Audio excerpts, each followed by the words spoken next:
Ako si Juan. At ito ang aking kwento. Juan! Saglit lang, Nay. May ginagawa pa ako. Ano ba naman yan, Juan? Ang tamad mo talaga. Pulo ka dahilan. Tumulong ka nga muna dito. Oops, mali yata. Pariwind nga. Ano yun? Oh, tignan mo ako ng... Nga, di ka naman. Ay, ganun naman. Now, tignan mo naman. Oo, kapal ka. Yan, ano nila? Now! Juan! Nandiyan na po. Ano po yan, Nay? Pakibilhan naman ako ng toyo. Saka ba po ano, Nay? Wala na, anak. Ang bait at sipag talaga ng anak mo. Siyempre naman, Nay. Alam ko po yun. Bata pa lang ako, yan ang sinasabi niya eh.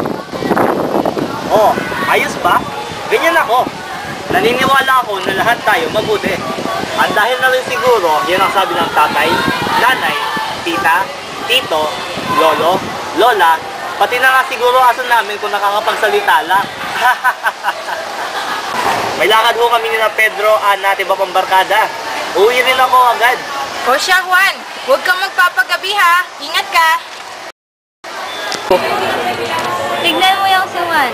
Magiging asensado yan sa darating na araw. Bakit mo naman nasabi? Close ba kayo? Di naman kailangan close muna kayo. Maniwala ka, aasenso yan. Di gaya mo. Yun binalik mo sa akin. Hirap kasi wala nang namang naniniwala sa kakayahan ko. Di gaya ni Juan. Narinig ko yun. Tama nga naman si Kuya. Malaking apekto nga sa personalidad ng tao ang mga sinasabi ng iba. The more you are inspired and motivated by others, mas madaling gawin ang mga bagay. Mas madaling makuha ang mga pangarap mo. Positive vibes kasi. Tara, papakilala ko naman kayo sa mga kaibigan ko. Hello, Juan. No, Juan! Hoy, Juan! Oh, kumusta kayo?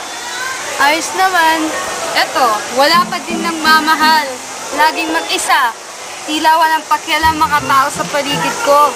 Di naman, no. Ang tawag mo sa akin.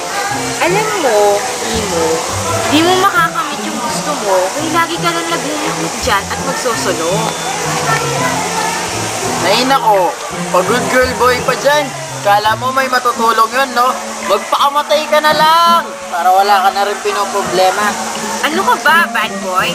Wala ka ba ibang alam na gawin? Ayusin mo muna kaya buhay mo.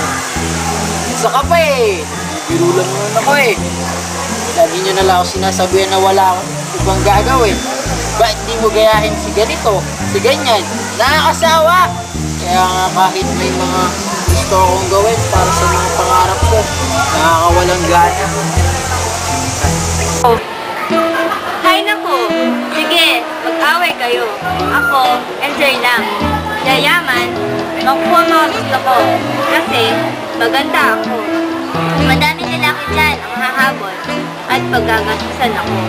Ang dali ng buhay, no? Ganyan talaga siguro kasi maganda ako. Andyan si Ken. Caring, mayaman, magaling magluto, pero matakaw. Si Sean, ang adventurous type of guy, lahat gustong gawin.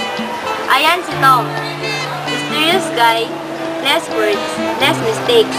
At andyan si Franz, romantic and sweet. At ang pang-apat ay si Rain, shy type, pero sweet, caring at geek. At ang pinakapanghuli ay si James. Siya na ata ang pinakamayaman. Whatever he wants, he gets. Di yan madaling pasakayin. Feeling kasi niya, he can get everything kasi marami silang money.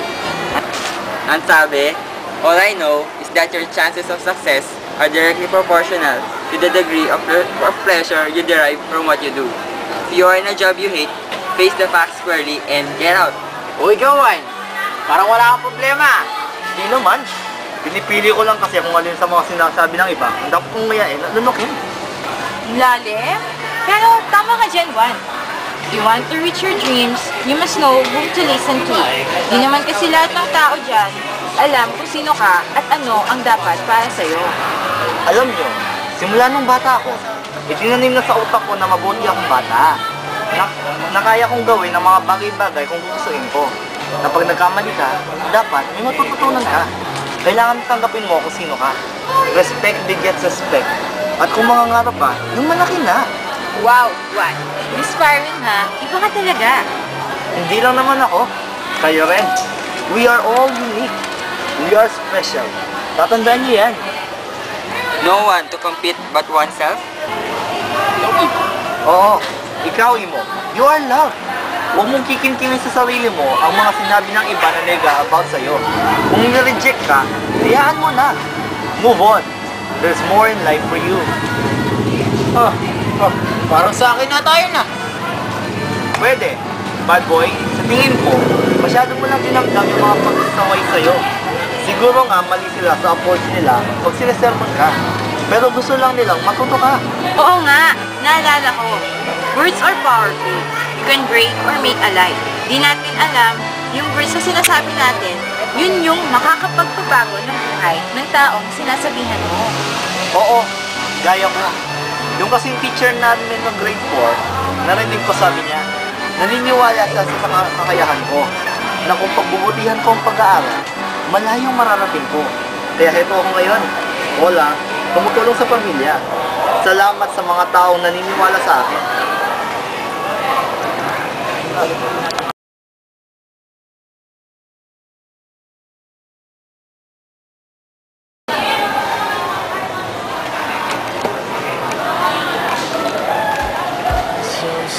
Ito ako ngayon. Great job, nice family, good health, magandang bahay. In short, magandang buhay. Hindi ko siguro matatamasa to kung dahil sa mga blandigan sa buhay ko at sa mga taong pinagdala niya sa buhay ko. Mga nag-encourage, nang-o-cry, umaapila, di naniniwala sa mga naniniwala sa lahat na ginawa ko at sinabi nila over me. Built me who I am now. You just freak out. Can't stop coming in hot. I should be locked up right on the spot. It's so on right now. 1, 2, 3. Ako si Juan, at ito ang aking kwento. Juan! Saglit lang, Nay. May ginagawa pa ako. Ano ba naman yan, Juan? Ang tamad mo talaga. Puro ka dahilan. Tumulo ka nga muna dito. Oops, mali yata. Pa-rewind nga. Rewind. Juan! Nandiyan na po. Ano po yan, Nay? Pakibilhan naman ako ng toyo. Saka pa po ano, Nay? Wala na, anak. Ang bait mo lang. Hello! Hello, Juan. Nasaan na kayo? 2, 3. Oh, of course. Hello, Juan. Hello, Juan. Hoy, Juan! Oh, kumusta kayo? 1, 2, 3. Ay nako, sige, awit kayo. Ako, enjoy lang. Yayaman, makuha mga gusto ko. Kasi, maganda ako.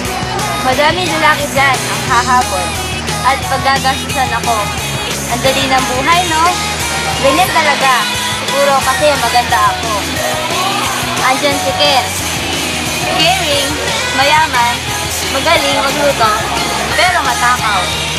Si Sean, ang adventurous type of guy. Lahat